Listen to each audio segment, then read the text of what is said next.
No one really teaches you how to be hungry. No one teaches you how to be creative. These are just the things you have to find within. If we're not honest with each other, then there's confusion, then there's delay in execution, and you can't advance forward in a meaningful way. You can lose money and make it back, but you don't get your time back. It opens my eyes to find the right capacity in people, regardless of their background, which is, are they hungry? Are they creative? If you step into an opportunity, no matter the opportunity, and you just work and drive and push and problem solve, you're going to elevate the business, then in turn you elevate yourself. And if your organization truly has your back, it gives you the freedom to be your best self. You can't replace part of the brain. Like, you treat them the same. Source of truth for the MedTech industry. Coexists with the puppets. Robot understands things automatically. Number one show in the MedTech industry. So Stryker got ahead of that and changed in the $90 billion company. They had held up high. A lot of things. You stayed in MedTech. With your host, Omar M. Khatib.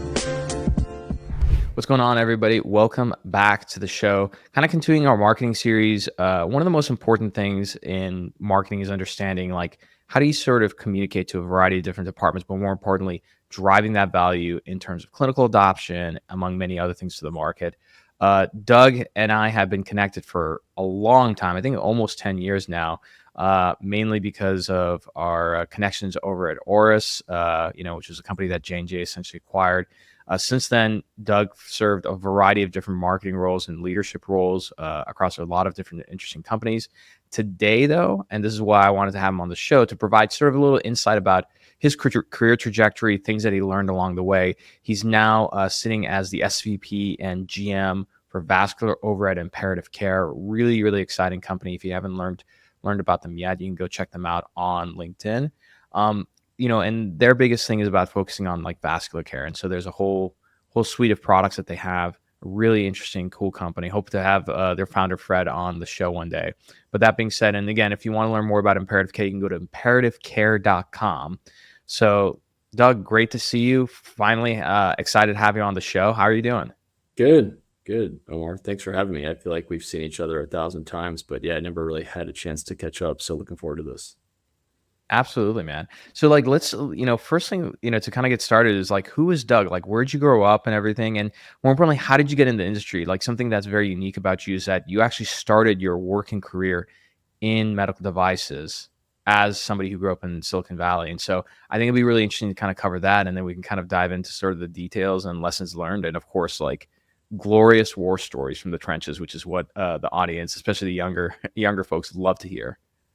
Yeah, no, I think I had a pretty non-traditional entrance into the world of medtech.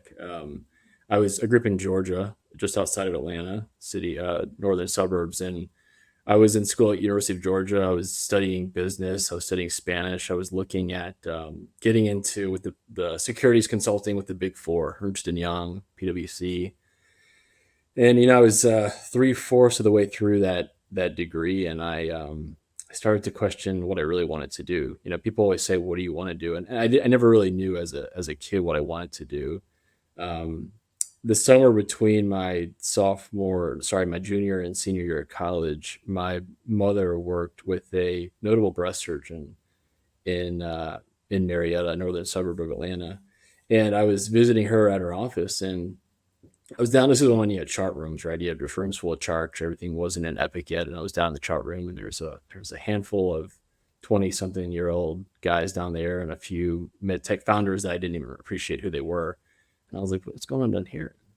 They're like going through all this information, and they're like, "Yeah, we're with a company back in Silicon Valley. We're trying to size the breast cancer market." And I'm like, "What does that mean?" And they're like, "Well, we're looking at a huge patient population to understand how many patients are having lumpectomies and repeat lumpectomies and mastectomies, and why are they having these surgeries, and why aren't we excising cancers definitively the first time for patients with early stage breast cancer?" So I was super intrigued by just what was happening in the basement, and on the spot over the next couple of days, they were there for weeks and said, "Hey, do you want to help us kind of dig through the data and figure out how to size this market? Pay you X amount of dollars an hour." So quite honestly, that was my first foray into anything medtech related, was how do we size the breast cancer market? How do you understand the patient population? And how do we value an opportunity of bringing innovation forward, and how many lives we're going to touch with this technology? So that opportunity, I kind of sat on that summer. I went back, I finished my degree, at Georgia. And then the company offered me just an early stage job to start to run marketing, trade shows, and travel around the country, setting up booths and exhibits, and just an opportunity to get immersed into the organization. The company then raised a Series C, and it was to take the next level of commercialization, hire a sales team, and advance the technology nationally. And so I then relocated to Redwood City at the time. And I was 23. This was 2005, 2006, right? This is 20 years ago. So that was really my first jump into that organization. The founder of that company, Jim Vetter, also was the inventor of Perclose, and the company was Rubicon Medical. So with Rubicon, I got to learn a lot. I got to see a lot about how the sausage was made. I got to see the people that were put in positions to drive the business forward. I was eyes wide open, and the lines of the organization were quite blurred, meaning like I was in a marketing capacity, but whether your day-to-day was in marketing, sales, quality, product iteration, very blurred. So quick exposure over those 4 years there to understand really the fundamentals of MedTech. And then I subsequently jumped to a new opportunity after that with Peak Surgical. And I would say Peak Surgical was a company led by John Ty. It was the ex-Arthrocare crew. And to be quite honest, it was the first team that I really became a part of where I was like, wow, this is a powerhouse. This is a team that knows how to execute, that runs efficiently, that is lean, is intelligent, making thoughtful decisions, wise with the money and the spend. So I was fortunate, I think, in the sense that by that year, it was 2009, I started with Peak. I got to see what good looks like. And I don't even think good. Rubicon was good. Don't get me wrong. Peak was excellent. It was excellent business execution, excellent market assessment, excellent leadership. I had the right mentors and the right support to further my career in marketing, but also dip my toe into the sales world with a gentleman named James Romero, who went on to Medtronic Neurovascular and other places. But he and I together got to see the next level of commercialization across multiple clinical disciplines. So we launched that business in cosmetic plastic surgery. That was right when the market crashed, because Peak Surgical is a low energy electrosurgery technology to minimize thermal ablation and spread to the tissue. So basically anywhere where you wanted to preserve tissue when you're cutting is where that technology was beneficial. With my background in breast oncology, we pivoted that business to breast oncology. We pivoted into orthopedics. We pivoted to electrophysiology. We were in ENT for tonsils and adenoids through a partnership with Medtronic. And ultimately, that business was sold to Medtronic, and that was where I got the opportunity to join Medtronic and then work with that organization to drive global distribution of that platform. And so in a very short amount of time, here I am at 23, 22, starting with my first MedTech company, not really sure even what a trade show booth is. And then by 2011, we're working with Medtronic, and I'm leading this product portfolio through international distributors and direct sales reps of Medtronic. So that amount of exposure, in 5-6 years is you can't buy that. And I don't take it for granted. I don't take for granted the opportunities that I was given with the people that were around me, through my family, through my friends, the people that embraced me. I think though that you got to be ready to take those opportunities. No one really teaches you how to be hungry. No one teaches you how to be creative. These are just the things you have to find within. If they even are within, you have to find them within. And I think those early years in MedTech allowed me the space to be creative. It allowed me to see the fruits of my labor. And once you taste that capacity to have direct impact on the business, for better or for worse, it's hard to ignore that. So my time in Medtronic was a bit short just because the 2 years I learned a ton, but I was ready to kind of get back into the thick of it, spread my wings, and put my fingerprints on the next project. Nice. I love that you share that. For me, I can definitely relate. My first foray into the MedTech world was at a company called Missouri Robotics. It was the first robotic spine platform. I was in sales, moved into marketing, but in marketing, I was doing everything aside from trade show strategy and labs and everything. I had to do things like literally dealing with the logistics of trucks and figuring out how we're going to ship robots and managing the cost of that and everything. And it was a lot, but I feel like, you know, in your earlier years, especially when you're single, not married, you don't have kids, like, and you don't have experience, like all you can do is just work and like push yourself to the limit and get the most out of it. I think in those times, that's when you really unlock really valuable insights and they kind of develop like your character. I think, you know, for you as well, like some of the people that you worked with had that kind of influence. What, you know, I'm sure during that time, like there are people that either directly or indirectly mentored you. What were some of the things that you learned? Oh man. Let me make it Yeah. more specific. What were the things that you learned it was a painful lesson, but it made you who you are today? Yeah, I think you have to know when to ask for permission versus when to just go. And I think that's hard to know because most startups, you don't have the resources, you don't have the time. There's very little redundancy, right? Whatever job you're doing, no one else is doing because there's not enough people to do all the jobs. So I just think that there's opportunities that you have to figure out how to weigh the risk benefit ratio of your decisions, and those decisions are going to come with consequence. But part of the consequence is part of the beauty of failing fast and moving forward. And even today with my teams, I don't fault failure. I fault stagnation. I fault indecision. Even for myself, when I sit there within in a decision for too long, it's time wasted. And I think I had exposure to sales leaders. I had exposure to innovators and developers, business leaders, fundraisers that were both good and were both bad. And I had the ability to sit there and say, who do you want to be when you grow up? How do you want to do this when you grow up? And, you know, what people know about me is that I'm an honest person, like honest to a fault. I mean, I am as honest as the day is long, but it is who I am and it's how I operate. Because if we're not honest with each other, then there's confusion, then there's delay in execution, and you can't advance forward in a meaningful way. What's going on, everybody? Quick commercial break. Now, whether you're a sales or marketing leader in MedTech, let's be honest, when you think about your reps who are out in the field, they're spending a lot of time not selling, like literally not selling. And the reason why that's happening is because our industry is really outdated when it comes to sales enablement and sales excellence. Think about what your reps are actually doing if you really ask them. They're spending time updating the CRM, juggling administrative tasks, searching for the right piece of content before they talk to a surgeon. They're literally at a disadvantage, and it doesn't have to be this way. That's not selling. It's literally just friction getting in the way of revenue. This is why I've personally partnered up with Showpad for over the past year. You've heard me talk about them before on the show. Showpad is the first AI-powered revenue effectiveness platform built for complex field selling. It brings together things like content, readiness, collaboration, and intelligence all in one place, so you understand things like which piece of content is actually having the most impact and effect, and more importantly, how you can automate things so that sellers can focus on selling.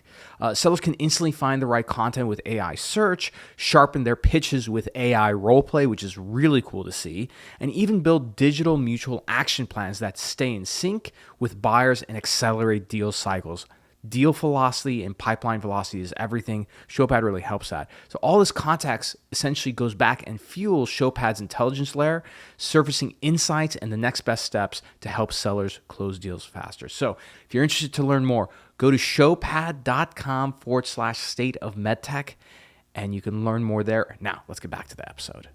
Yeah, and I love that you mentioned this, that one of the things you don't tolerate is indecision.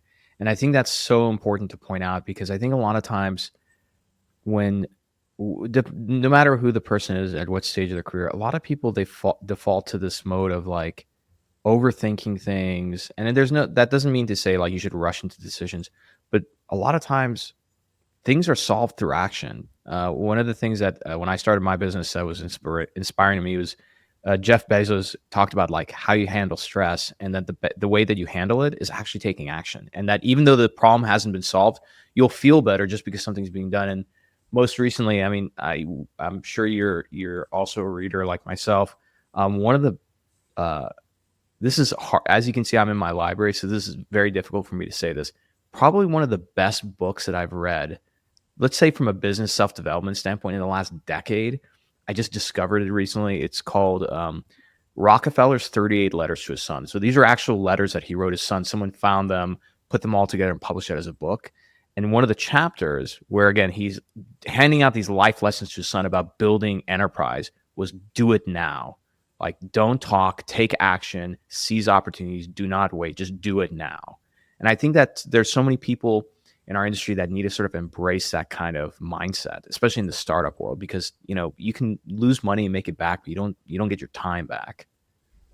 No, I completely agree with you. You know, it's funny when you were saying that, the examples coming to mind were, not to get too deep into a robotics conversation, but I think Or you can do that on this developing show. The whole audience knows that I have a serious bias for robotics. You can totally do that. Yeah, you have full permission. developing robotic innovation. Look, I'm not a developer, right? I'm the guy that thinks I understand the market to help guide the development. It's complex technology, and I've seen a couple teams now approach it in different ways, where you see teams that try to solve a core architecture from A to Z right out of the gate. And then there's teams that are better led in saying, we're not going to get it all right with the first evolution of this product. Let's solve the critical things and align on the critical aspects of the core architecture, and then we'll iterate from there. And I think those early decisions on architecture are super important to drive outcomes and to drive workflow. But you're not, things that are that complex, to your point, Omar, you're not going to solve it all the first time. You have to take the action that you said. You have to advance forward, or you're paralyzed, because it's just too complex of an equation to solve in one sitting.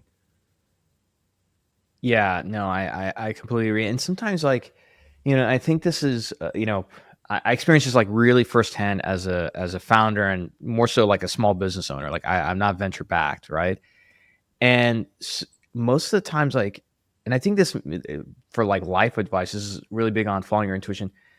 You're not going to have all the details, and the way that you sort of resolve some of these unknowns is actually by taking action, using your best way to sort of hypothesize what can happen, but just moving forward. And then, like, you know, again, like like flying a plane, like if you experience turbulence, you don't turn back and go back to the airport. You kind of just adjust course and everything. Yeah, you know, when you were a marketer, and again, like you've been at some like really fantastic companies, from like Auris to Telos and stuff, like were there times like that where you had an hypothesis about the market, about a strategy and everything, and you take off and then you realize that you were wrong, you have to adjust? Yeah. I mean, I think, you know, it's whether you're building a robot or you're commercializing a new technology, you think you know what you know, but invariably you don't know what you need to know. And so if you don't go into it eyes wide open and ears wide open and finding the source of truth, then you can't maintain course. And I think what happens often well, I mean, in my experiences here in the Bay, what happens often with early stage companies is we sit behind these four walls in the valley, and we assume that we know the truth. The truth is not in these four walls. The truth is in the field. The truth is with the physician. The truth is with the hospital. It's with what the patient needs.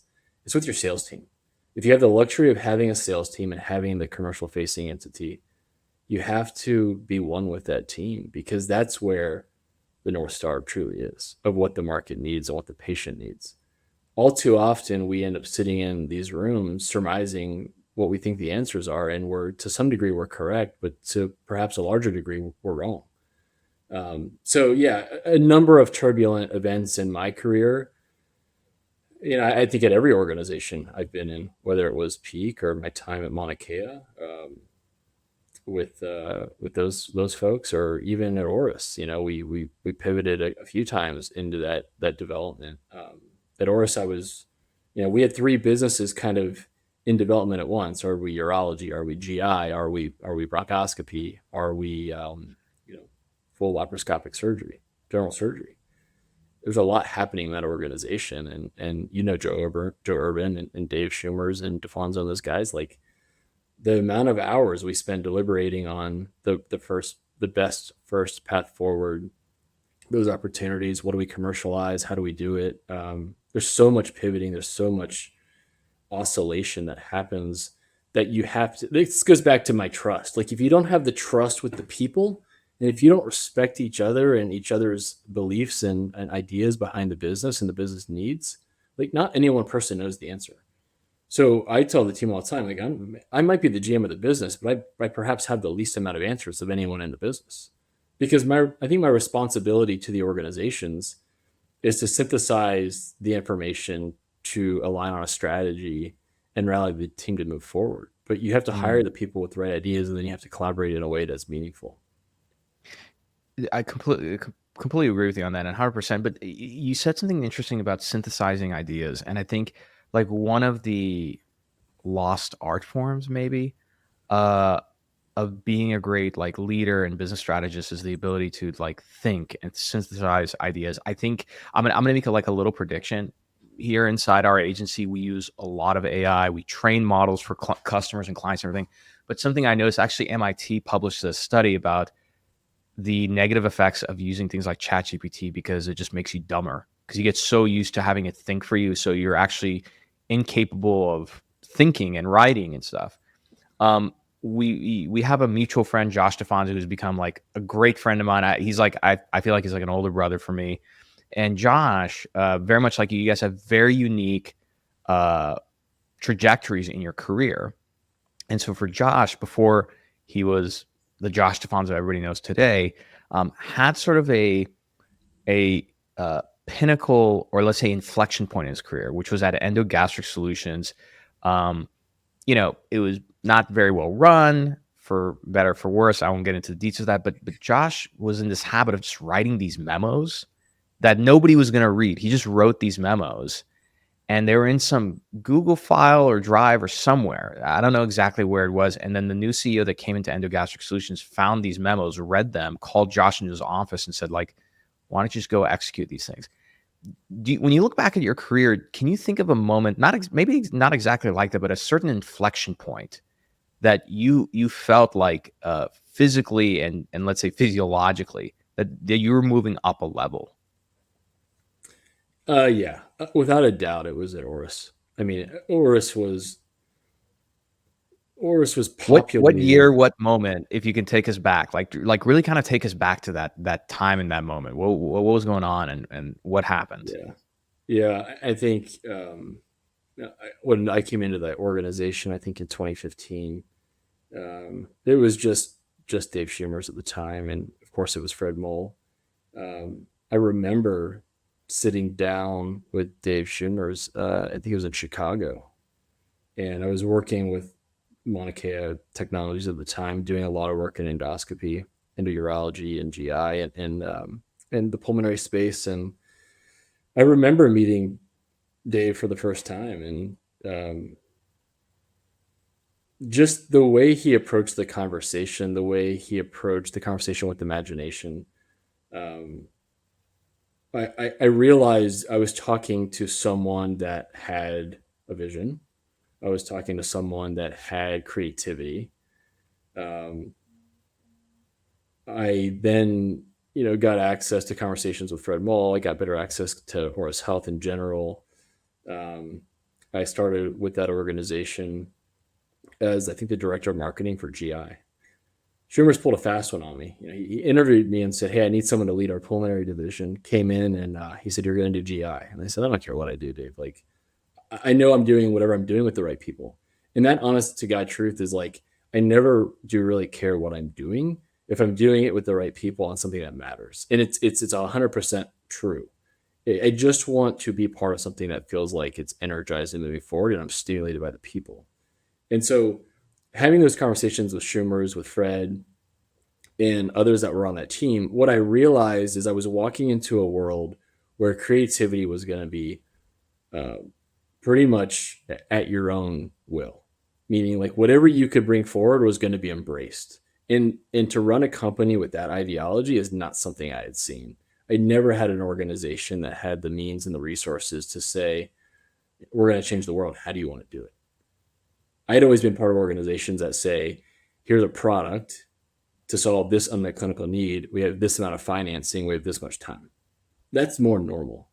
The Auris Fred Moll world was not normal. And what it allowed for is the kind of cultivation of a lot of talent from all over the world, where you kind of ended up with this kind of Bobby Knight list of people that were going to go on and create their own organizations. And if you look at what's come out of Auris, like a lot of people had the creativity before they got there. I would say Auris stimulated my creativity in a way that was a pivotal change in my career trajectory because of the forum in which was built to bring those conversations forward, to bring that creativity. And eventually, DeFonso joined us. Eric Davidson came into the picture.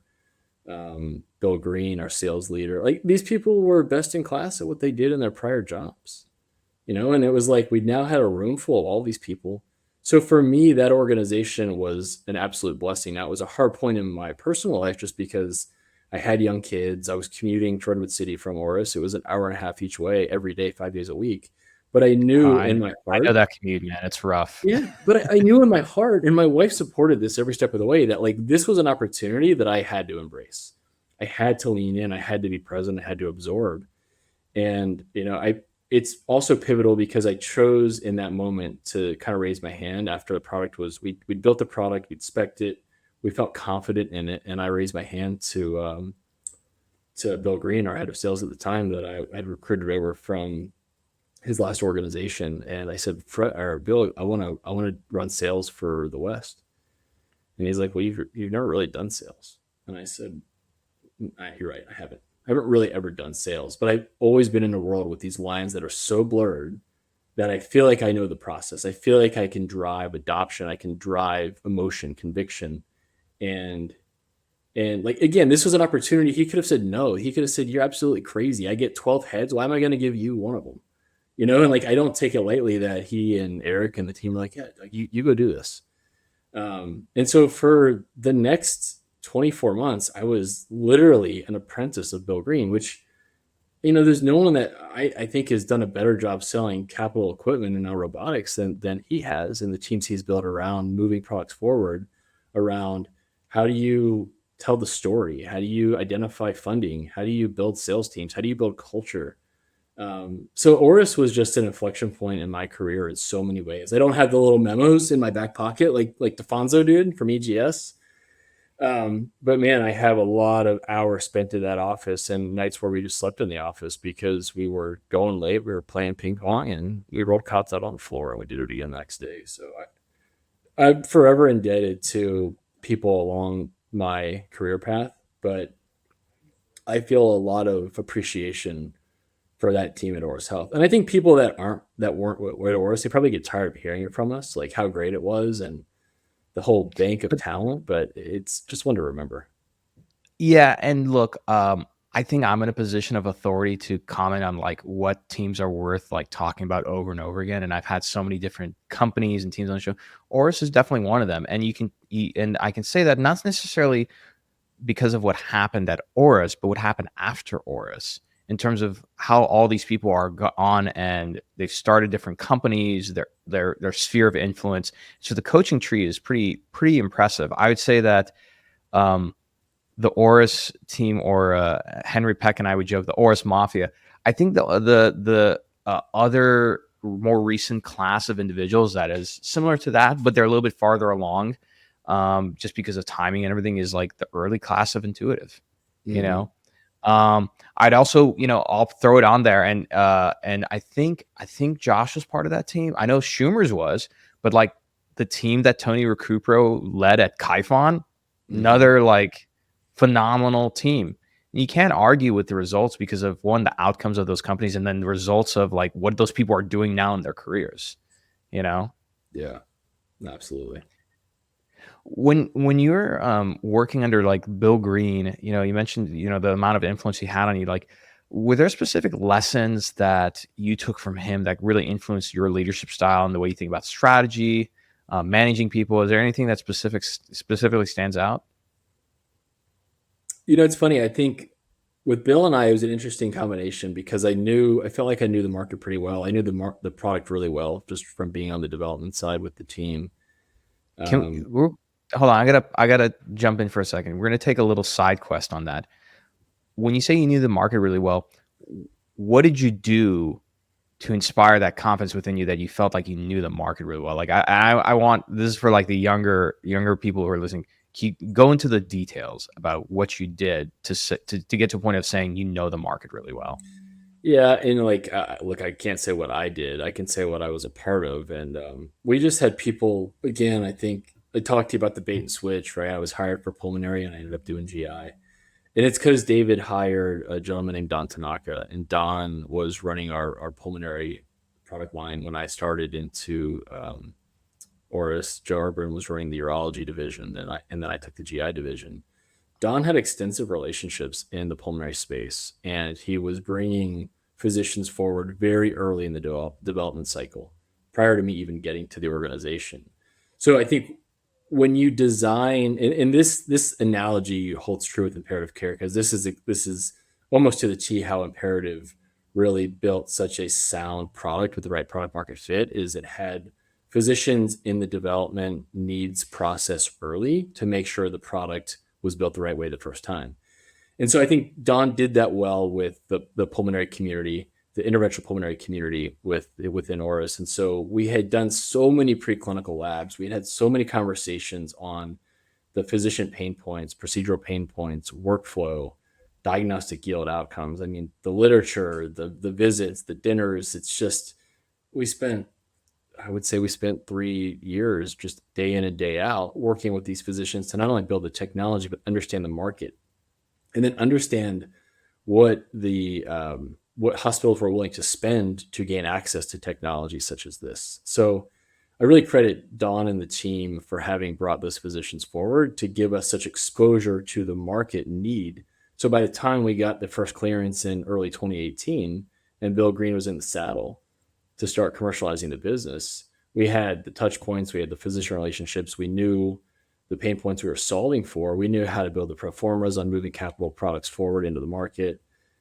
So I felt like we had a pretty good pulse. And then you marry that with, the sales leadership's capacity to broker capital purchases, to broker capital leases, to start those transactions even off budget cycles were the shortcuts we had to learn early on to jumpstart that business.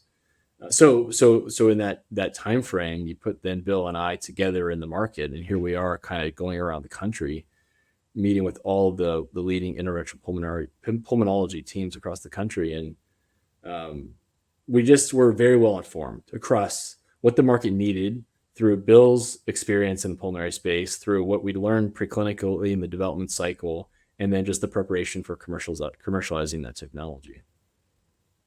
All right. So, you, like many of our peers, once an acquisition happens, if you're a real startup person, you can only last like a year in corporate America because you just get very, very restless. But you spent some time over at J&J as a president. Was there anything specific that you learned, that was of value to, or maybe things that you learned that of things that you didn't want before you sort of took the leap and went somewhere else?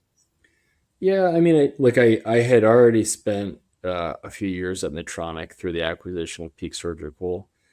I learned a lot from Medtronic, to be honest with you. I learned about scale. I learned about global distribution. I learned about compliance. I learned about things you don't learn intimately in the small businesses. And by the way, I misspoke. I was getting ahead of myself.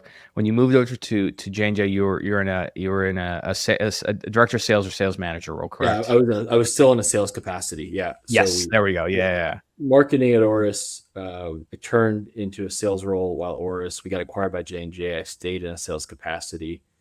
But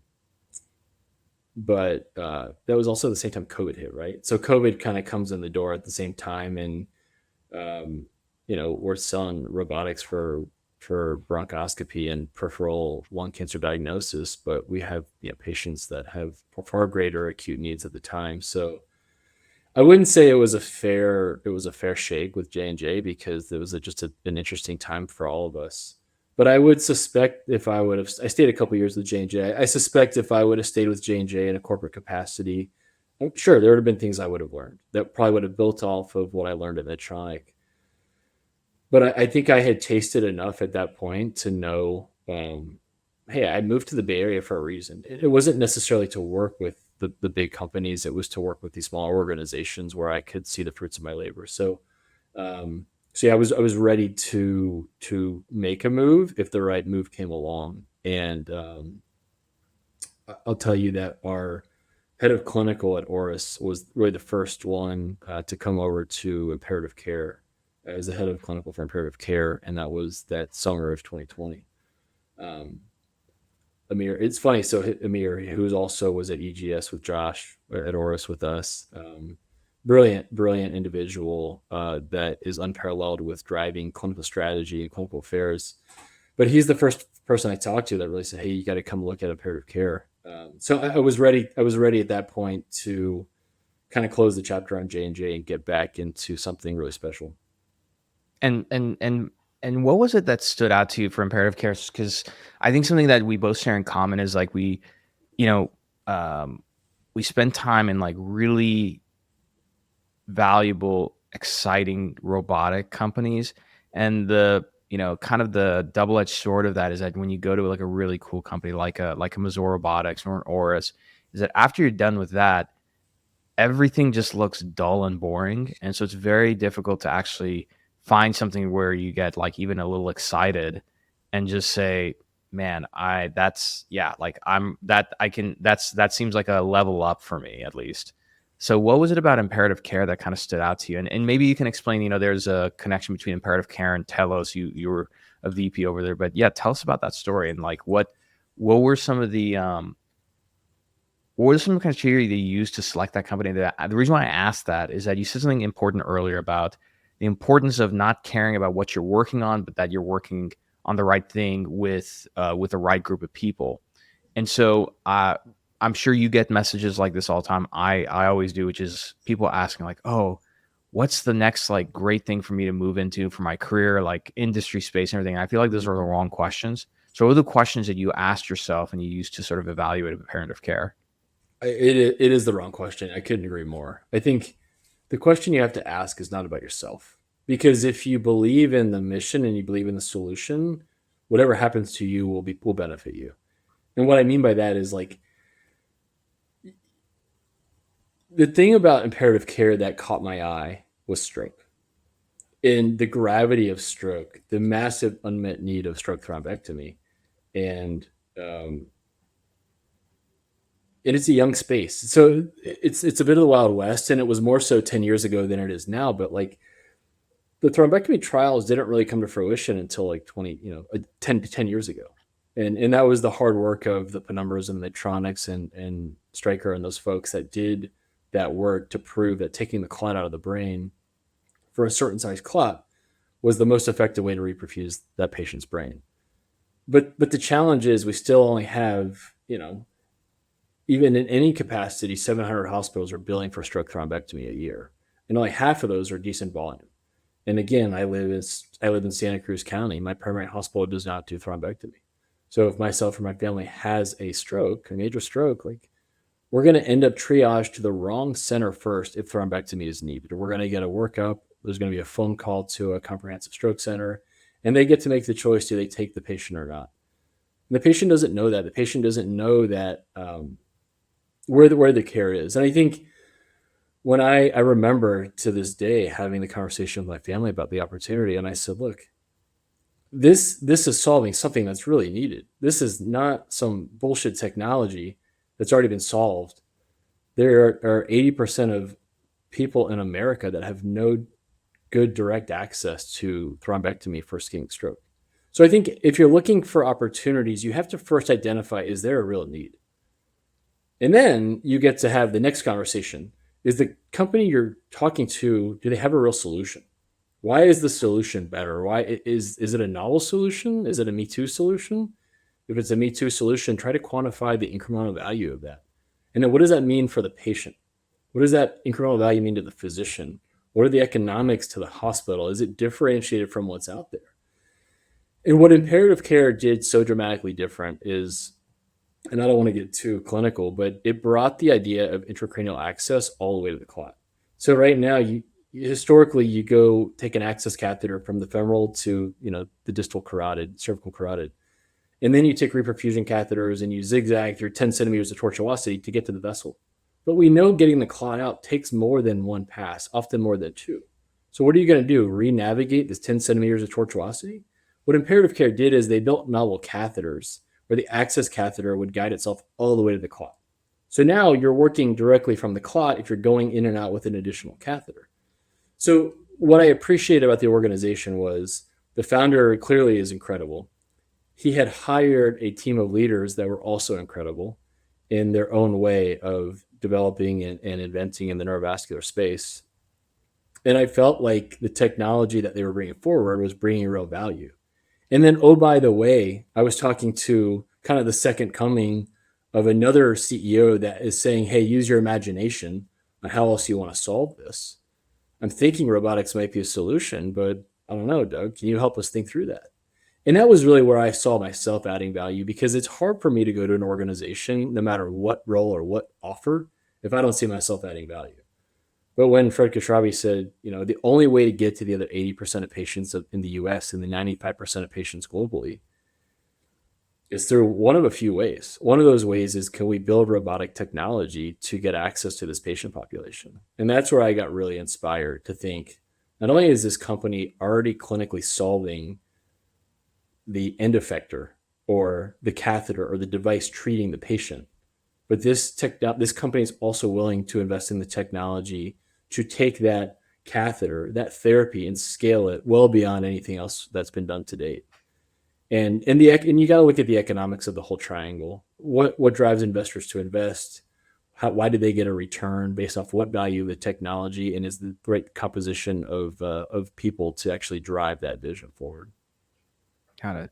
And most recently, at least about a year ago or so, you moved into this GM role. So a lot of people who sort of move up the chain to get to a VP of marketing role, the next logical step usually is like a chief commercial officer role.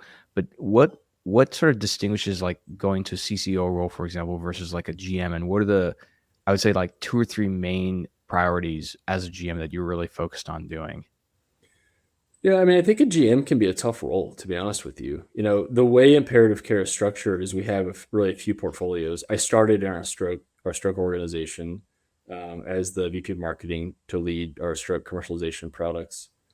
I then pivoted to help set up our Auris Health robotics division with Fred, and then we hired Richard Lepermentier to be the GM of that business. And then I jumped over to be the GM of our vascular portfolio, which I mentioned. We're working on peripheral arterial disease, DVT, pulmonary embolism. And really, at the end of the day, Imperative Care is an organization focused on runaway clot. Runaway clot is basically what thrombectomy is solving for, whether it's trying to do it within seconds to minutes in the brain, minutes to hours in the lungs, or within days to weeks in the legs, in the venous system, that is. So there's a different acuity to the disease, but you're all focused on trying to get clot out of the body safely and effectively. I think in this role as a GM of vascular, it's challenging in the sense that you have to really work cross-functionally. The way we're structured is like, look, the company doesn't report to me. I have to basically help guide the organization through influence. I have to guide my sales team around commercial excellence. I have to guide our product roadmap to look forward to what do we have today versus what do we need tomorrow to differentiate the organization from the competition. And so I think being a GM is look, it's a new role for me, but it's very rewarding because I think you get to look cross-functionally, you get to think cross-functionally. I'm not just thinking strategically about, is there a product market fit? I'm thinking strategically about, how do I build an organization and resource an organization to transform a market, whether it's through building the right technology, hiring the right sales team, building the right regulatory strategy, making sure we have high quality products, insourcing our manufacturing away from third-party manufacturers. There's a lot, I think, that goes into these organizations. And I don't necessarily wake up every day striving for a different role. I wake up every day striving to feel accomplished in everything that I'm doing or working with the people that I want to work with. So whether a CCO role is next in my career or I'm back as the the director of marketing for Dave Schumer's, it doesn't matter to me, to be honest with you. What is that when you say you get a sense of like feeling accomplished, like it, and the current role that you're in now?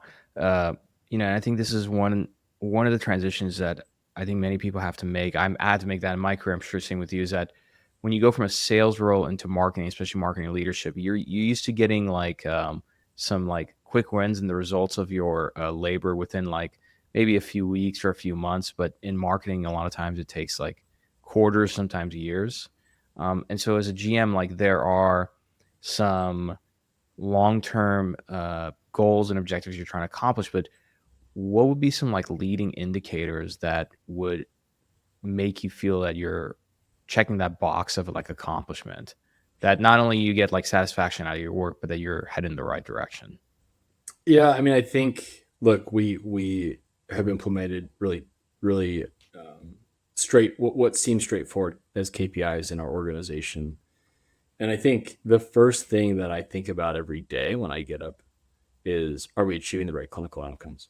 Have we designed the product that achieves the right clinical outcomes through the product design and or the product plus the application of the product or the technique?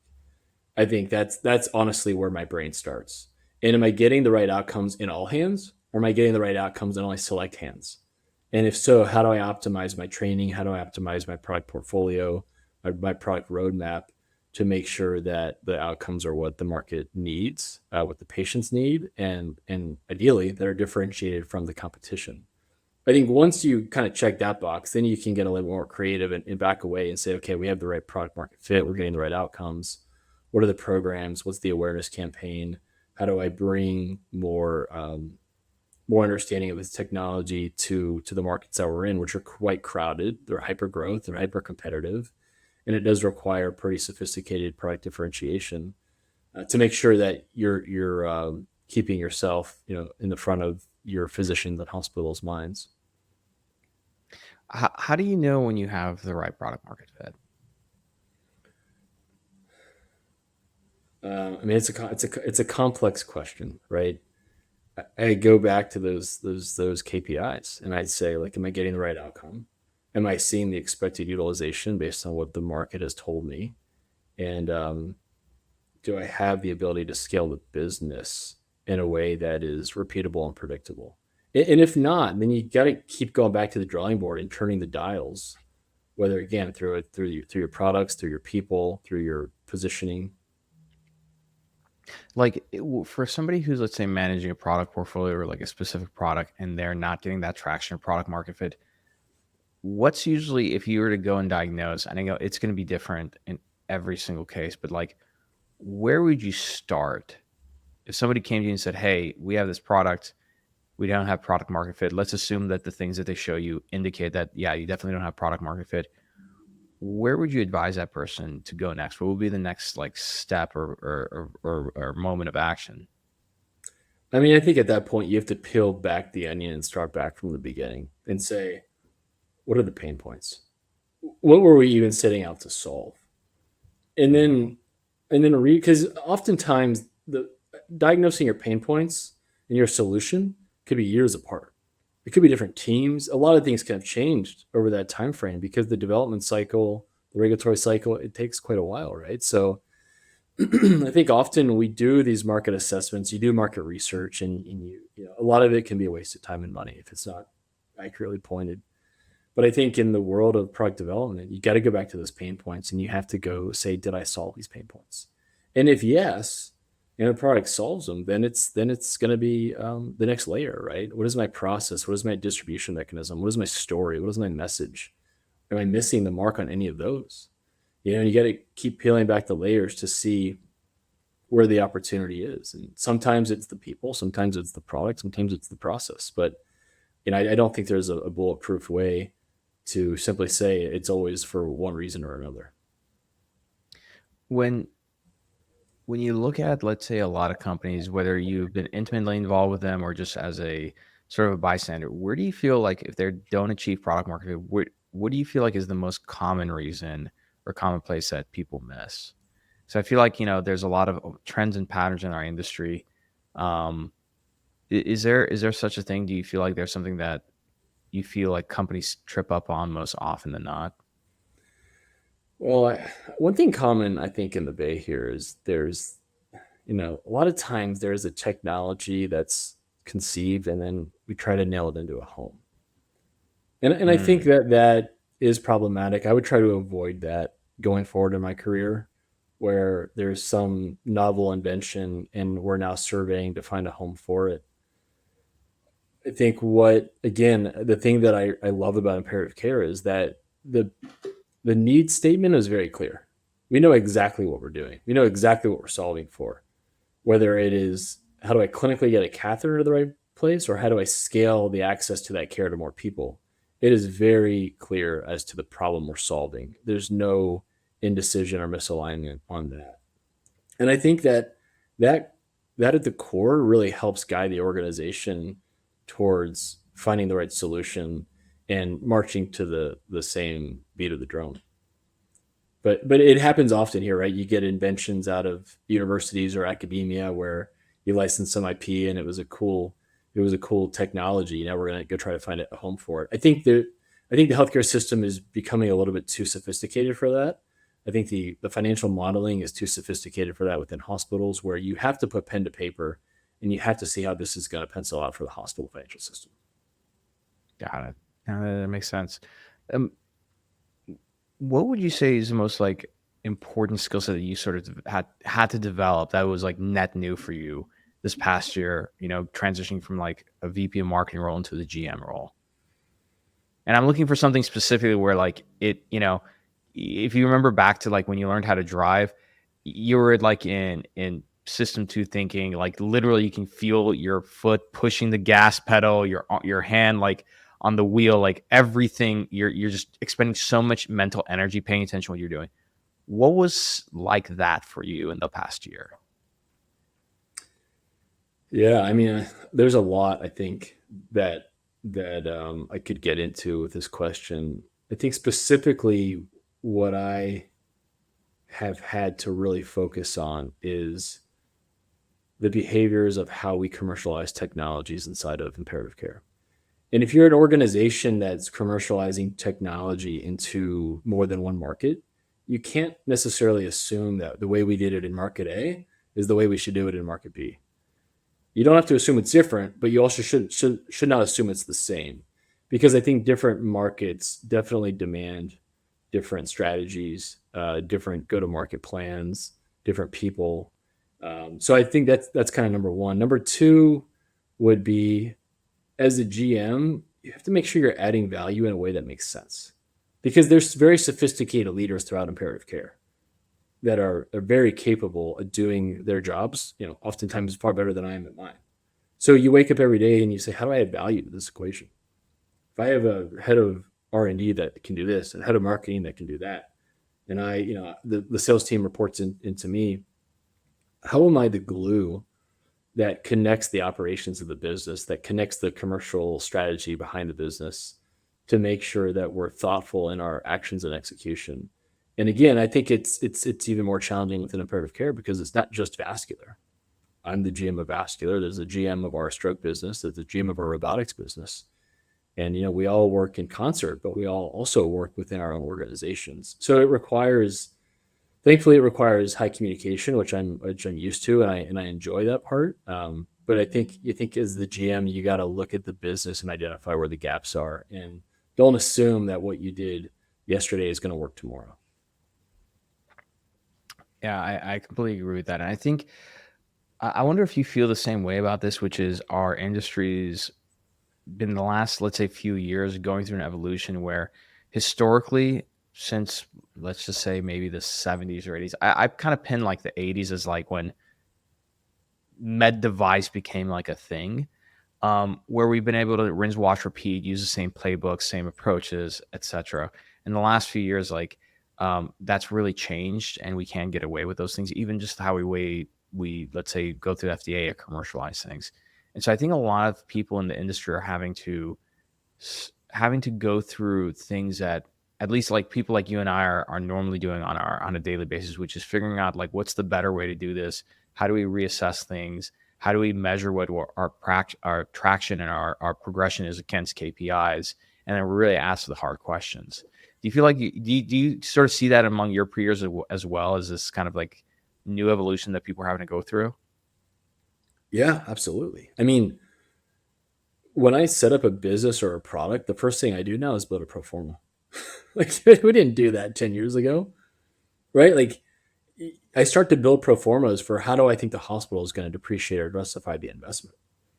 And that I think that's telling in the sense of yes, you need a product market fit, you need to solve an unmet need, but the financial conversation is just so front of mind. And if we're not thinking about that from the seed stage of the business, then we're missing the opportunity. Yeah, and I think again we talked about it that some of these LLMs are definitely making people lazier, but at the same time, like I'm shocked the number of people in our industry that don't use them just for basic things like building an SOP, or in this case, you can get an LLM to build a performer pretty quickly, right, and walk you through and educate it. But for some reason, our industry, a lot of our peers are just so lazy and behind on these things. Yeah, You know? it's amazing, OR. I even remember going into the OR even 15 years ago, thinking how antiquated technology in the operating room is versus consumer technology. And I feel like those gaps are being bridged as more robotics and innovative technology are coming to market. You're seeing more kind of consumer-esque technology in the hospital, but there's still about a 10 to 12 year gap between consumer technology and medical technology when you go into the hospital and you see what's there. So I'm not surprised we haven't been able to adopt AI and these other capabilities yet, to be honest with you. I think though the time is now, and the companies that solve it now are gonna be benefiting from that. Why do you think that is? Like, do you know that there's this lag in terms of what we see in medicine? Like, again, you're dealing, versus consumer, like you're literally dealing with like human life. It's extremely important. Like, why do you think there's this lag on the technology side? Do you think it's because of a lack of like talent, money, the combination of the two, something else? I just think med device has been so analog for so long, right? And so what Mm. does that mean? If you're an analog company of the analog technology, you have very good mechanical engineers, but you're not loaded with software engineers. You're not building algorithms with your team. You're not having data scientists. And I think what these robotic companies are doing is they're bringing that talent into medtech. They're bringing the talent across the picket line, so to speak. Now, like, can medtech rival the tech industry? I think to some degree, yeah. And a lot of the folks that we hire that have come from the tech world, they have a sense of fulfillment in medtech that they were striving for. They just didn't know how to get here. Probably just the same way that we don't really know how to get into tech. I don't really wake up thinking about getting into tech. I don't want to not change patient care and impact patients, so I don't really think about anything else. But I think a lot of the folks on the other side of the fence think about that, and they think about that opportunity. And the more of those folks that come into this world, I do think the faster we advance the way we innovate, the faster we advance the way we bring novel thinking and technology into the operating room. Yeah, I completely agree. I mean, I'll give you one example. I'll give a shout out. Like another ex Auris guy is Jeff Alvarez, who's now chief strategy officer over at Moon.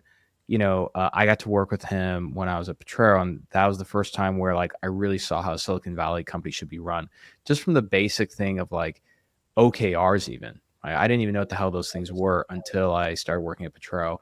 And I think that individuals like Jeff, hopefully there's more of them from the sales and marketing side to the product side that take a lot of the best practices and the way things are done in other industries and bring them into our industry and sort of set a new standard, because I think that's the only way that we get better.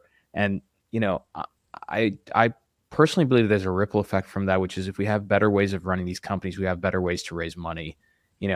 I deal with a lot of investors. A lot of investors come on the show.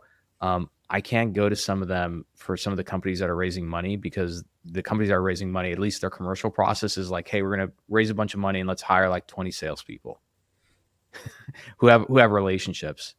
Yeah. Like I can't go to an investor with that. They're just going to laugh at that, So I think there's so many different areas to improve in our industry and sort of set new standards and stuff. And I'm kind of excited for like, you and I, like our generation sort of doing that, and the generation below us, you know?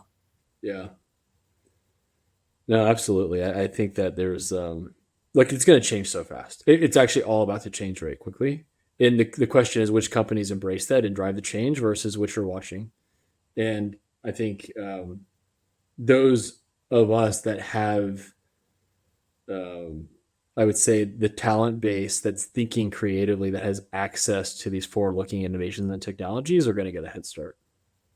Yeah. I want to bring it up because we off camera or offline, we talked about some of the like stronger opinions that you have about marketing that might upset some people and stuff. But I'm wondering if you can kind of share some of those. Yeah, I mean, I certainly can. I think, look, I made the comment to you that I wouldn't, if I look back at my 22-year-old self out of college, I wouldn't have hired me, right? I didn't have anything to offer. I didn't really have what I am looking for when I hire marketers.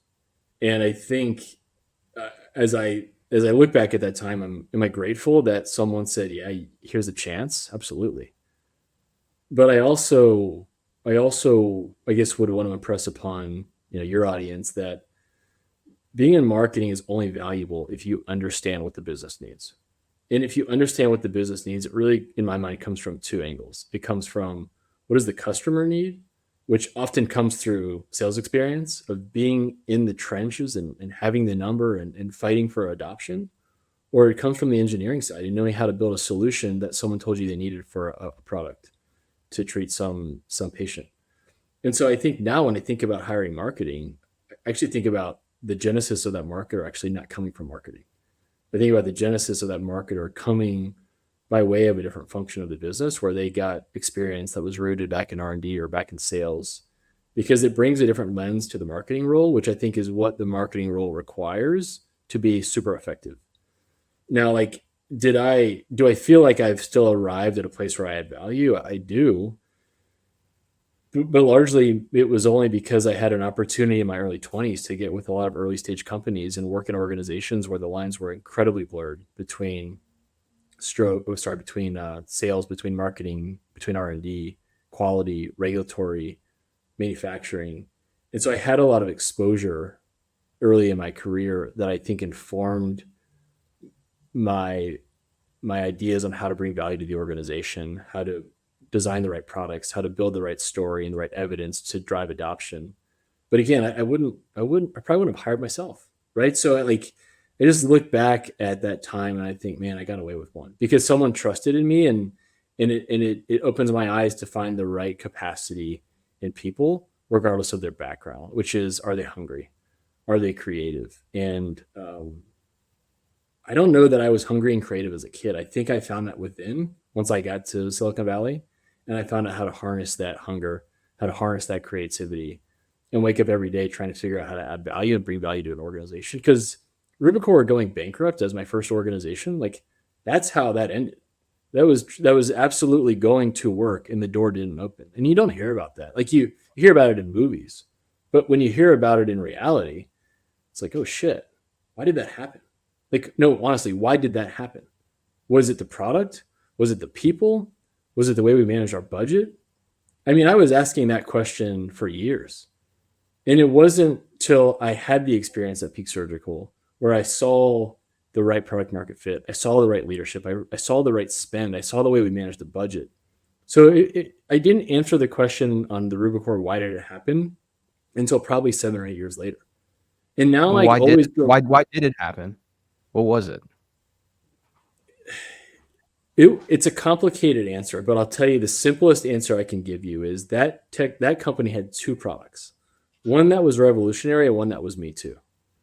The revolutionary was quite a revolution. It was a different way to do a lumpectomy. It required dexterity that surgeons didn't necessarily have, of holding ultrasound transducers and driving covering devices together.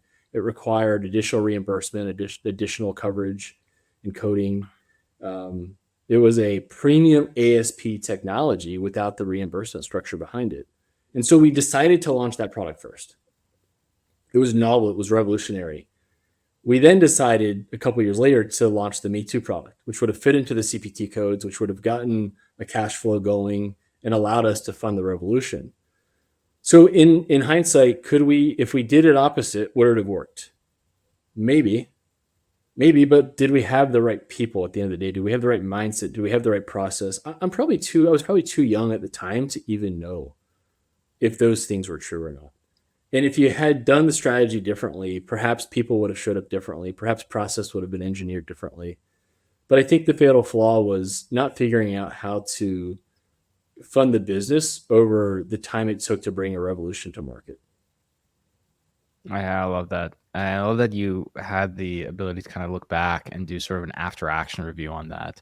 The one thing I think that's to the benefit of the people who are listening, who are, let's say, starting out their careers early on, the first thing is, like, I just feel like most people these days, and I think this is a result of, like, really social media, is there's very little patience. Like, people want to get promoted yesterday before they even like gotten like good at what they're currently doing. I think the other side of it is that in the current job that they're at, they don't really maximize not only their exposure, but their ability to, like, learn, in the sense that when I was starting out my career in marketing, I went and spent a lot of time, like, reading books like Crossing the Chasm or Barbarians to Bureaucrats, and like all these great books, even though I wasn't the CEO of the company, but I was like, oh, I can sit back and sort of like think through these problems, because I because of the nature of my role at the time as a manager, I got to sit in all the meetings, sit in all the sales meetings, sit in all the executive meetings, and I just have to sit there and shut up and just go through my own mental models of, like, what might be the right thing to do. And if I got lucky enough to be called on, then I have, like, some sort of an answer. But I feel like that's one thing that most people are lacking these days, at least like younger generations and new professionals, is the patience to stick it out and really get good at what they're doing, but also to have the curiosity and hunger to go out and like learn. They want like a mentor to just fall into their lap and teach them everything, when in reality they need to be their own mentors. I totally agree with you. And, it's you just can't worry about yourself, because as soon as you start worrying about yourself, you're worried about the wrong thing. And I'm not saying don't protect yourself and don't, like, plan your life and your career, but, like, I firmly believe if you step into an opportunity, no matter the opportunity, and you just work and drive and push and problem solve, you're going to elevate the business, and in turn you elevate yourself. Like, if you're worried about yourself, you don't have the mental bandwidth to think about adding value to the company. And I think one of the things Fred Khosravi said to me when I was actually interviewing with him to come to Imperative Care is, Fred, and he said it wholeheartedly, and I didn't know Fred before this, but he said, Doug, at Imperative Care, you're not going to have to worry about you, because I will worry about you. What I want you to worry about is building this business with me. And, like, I was like, man, that is such a profound statement, because at the end of the day, that's what every employee wants. Every employee wants to go in an organization and just have no regard for themselves, but just think about, how do I bring value to the organization? How do I advance the goal and the mission? And if your organization truly has your back, it gives you the freedom to be your best self. I completely agree. I couldn't have said it better. I love that. That's definitely getting clipped, by the way. So last thing, Doug, before we let you go, quick rapid fire question. We covered a lot of things, but I'm wondering, like, what's one book that you feel like you gift or recommend most often to people, and why? It's funny. Well, I mean, rearing children, as you well know, what I think about more than anything is Malcolm Gladwell. Like, I constantly go back to his books, and I know they're a bit antiquated now, but I think about Outliers, and I think about all the books he's done around Tipping Point. And what it does is it brings rationalization to life's events. Like, for example, it goes back to, like, well, Bill Gates got to grow up in Ann Arbor near the first supercomputer, right? Like, it wasn't an accident. Yes, it took a lot of who Bill Gates was, but he had access and resources that we don't have. So you can't beat yourself up if you're not XYZ. Even myself, like, I go back to walking into that breast cancer center back in 2003. Like, I had an opportunity. I ran into an opportunity. I seized a moment. And I think in life, what those books tell me is that the opportunities are going to fall around you, but you got to be in a position to grab a hold. You got to be ready, willing, curious, and you got to go, because the opportunities don't come again. And so, whether it's your kid didn't make the sports team and why, and how you explain it to them, or you didn't get the promotion and why and explain it to yourself. I think that all these books have so many more meanings to them that help you in life, which in turn I think helps you in your career. No, completely. I couldn't have said it better myself. Doug, look, I want to thank you so much for coming on the show and sort of like sharing your journey and everything. For those who are listening, Doug is on LinkedIn. He's active. You can go follow and connect with him there. No TikTok channel, right? No, not yet. Not yet. All right, awesome. Well, that being said, if you are listening to this episode and you know somebody who you mentor that you feel like could benefit from this episode, please forward that on to them. And as always, don't forget to subscribe. Give this video a like on YouTube. Give us 5 stars on the Spotify and Apple. And as always, I'm your host, Omar Khatib, and we'll see you all next time.